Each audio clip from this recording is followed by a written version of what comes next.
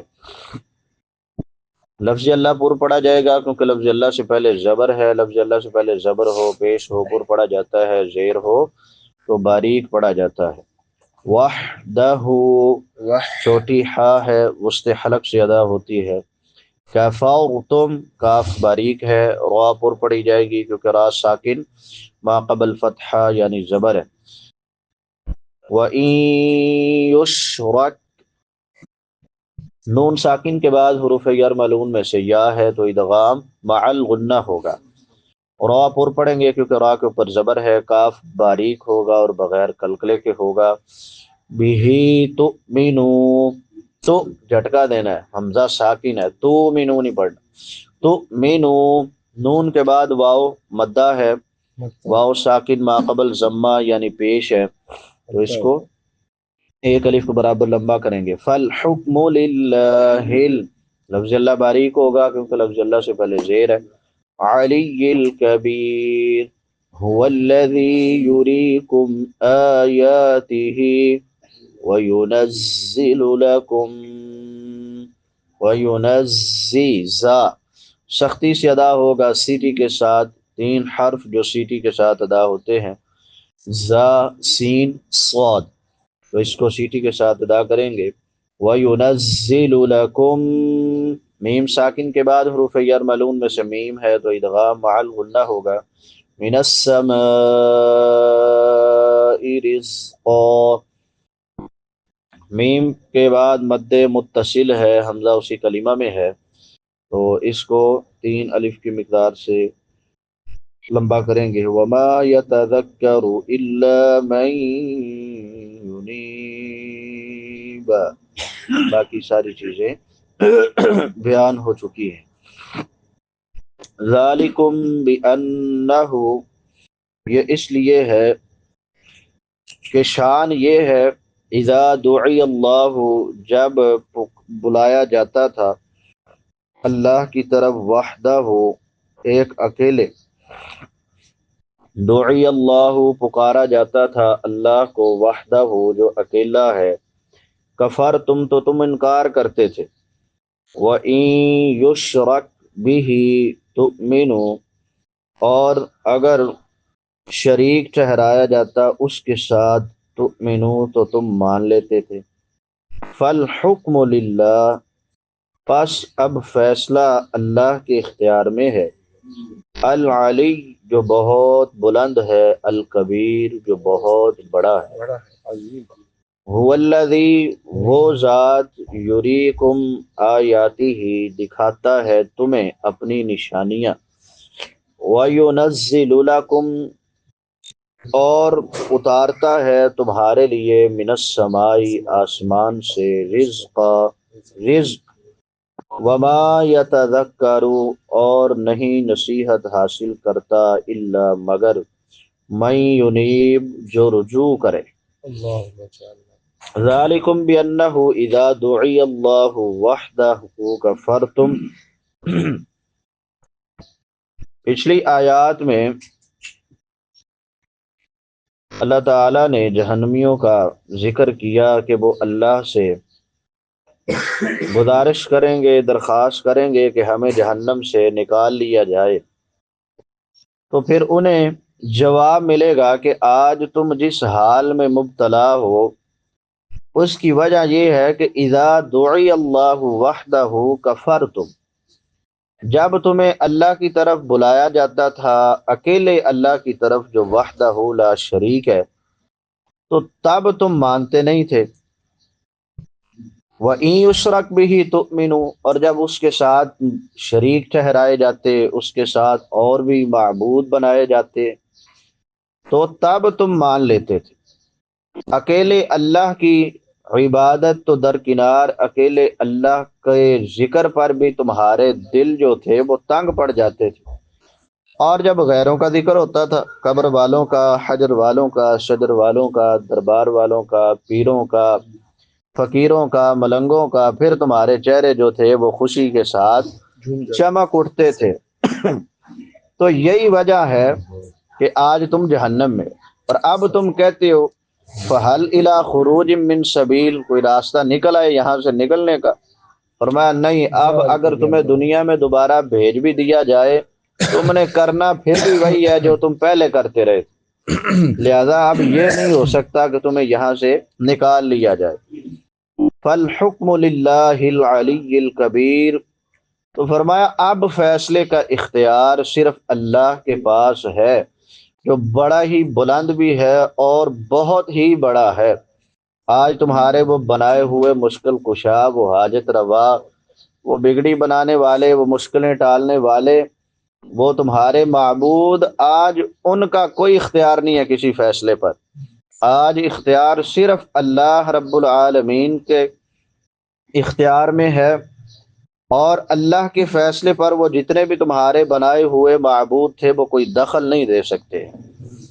هو الذی یریکم آیاتہ وینزل لکم، اور اللہ تعالیٰ ہی ہے جو تمہیں اپنے وجود اور اپنی وحدانیت کی بے شمار نشانیاں دکھاتا ہے جو اس وقت بھی موجود تھیں جب تمہارے یہ بنائے ہوئے معبود موجود نہیں تھے۔ اب کوئی داتا یا دستگیر یہ دعویٰ نہیں کر سکتا کہ یہ سب کچھ اس نے پیدا کیا ہے یا ان کے پیدا کرنے میں اس کا کوئی حصہ بھی شامل ہے۔ قرآن مجید میں اللہ تعالیٰ نے بہت سی نشانیوں کا ذکر کیا ہے، اور یہ نشانیاں کائنات میں موجود ہیں۔ اللہ تعالیٰ کی آیات سے مراد هو الذی یریکم آیاتہ، ان آیات سے مراد انبیاء کرام علیہم السلام کو عطا کردہ معجزے ہیں اور اس کی قدرت پر دلالت کرنے والے عجیب و غریب واقعات ہیں جن کا ذکر ہمیں قرآن میں بھی ملتا ہے۔ اللہ تعالیٰ نے موسیٰ علیہ السلام کے معجزات کے متعلق فرمایا وَلَقَدْ أَرَيْنَاهُ آيَاتِنَا كُلَّهَا فَكَذَّبَ وَأَبَىٰ، اور بلا شبہ یقیناً ہم نے اس فرعون کو اپنی تمام آیات دکھائیں، پس اس نے جھٹلایا اور انکار کر دیا۔ تو اس سے مراد معجزے بھی ہیں اور اللہ کی قدرت پر دلالت کرنے والے واقعات بھی ہیں۔ وَيُنَزِّلُ لَكُم مِّنَ السَّمَاءِ رِزْقًا، اب یہ کہنے کے بعد کہ وہی ہے جو تمہیں اپنی نشانیاں دکھلاتا ہے، اپنی ایک عظیم نشانی کا اللہ نے پھر یہاں پہ ذکر کیا ہے، اور رزقا اس سے مراد یہاں بارش ہے کہ اللہ تعالیٰ آسمان سے بارش کو نازل کرتا ہے کیونکہ وہ انسان کے رزق کا ایک بہت بڑا سبب ہے۔ تمام کی تمام نباتات اسی بارش سے اگتی ہیں جنہیں کھا کر وہ تمام جانور پلتے ہیں جو انسان کی خوراک ہیں یا انسان کے کام آتے ہیں، اور اس میں سے کئی چیزیں انسان خود بھی استعمال کرتا ہے۔ تو اس کا اللہ نے ذکر کیا ہے کہ وَيُنَزِّلُ لَكُم مِّنَ السَّمَاءِ رِزْقًا، وہ اللہ تمہارے لیے آسمان سے رزق کو بھی اتارنے والا ہے۔ وَمَا يَتَذَكَّرُ إِلَّا مَن يُنِيبُ، یعنی اللہ کی قدرت اور وحدانیت کی نشانیاں تو بے شمار ہیں، مگر ان سے نصیحت حاصل کرنا وہ رجوع کرنے والے کو ہی ہوتا ہے، رجوع کرنے والا ہی نصیحت حاصل کرتا ہے۔ اگر آدمی خالی اپنی خوراک کو ہی دیکھ لے کہ اسے مہیا کرنے میں قدرت کی کتنی چیزیں مصروف عمل ہیں اور کس طرح ایک دوسرے کی موافقت کے ساتھ کام کر رہی ہیں، تو انسان کبھی شرک کی جرات ہی نہ کرے، کیونکہ ان تمام چیزوں کو بنانے والا اور چلانے والا صرف ایک ہے، اور وہ اللہ رب العالمین کی ذات ہے۔ اگر وہ ایک نہ ہو تو کائنات ایک لمحے کے لیے بھی باقی نہیں رہ سکتی۔ مگر جو شخص اللہ تعالیٰ سے منہ موڑ لے اور اس کی نشانیوں کی طرف توجہ ہی نہ کرے تو وہ بڑی سے بڑی نشانی دیکھ کر بھی کوئی نصیحت حاصل نہیں کر سکتا، کیونکہ اس کی آنکھوں پر تقلید کا پردہ پڑا ہوا ہے، تعصب کے پردے ہیں اور نفرت کے پردے ہیں۔ تو یہ تعصب، نفرت اور تقلید کے پردے آنکھوں سے ہٹا کر، دماغ سے ہٹا کر جب وہ رجوع کرے گا اللہ کی طرف تو پھر ہی وہ نصیحت حاصل کر سکتے۔ پھیلانے کی توفیق عطا فرمائے۔ وآخر دعوانا ان الحمد للہ رب العالمین۔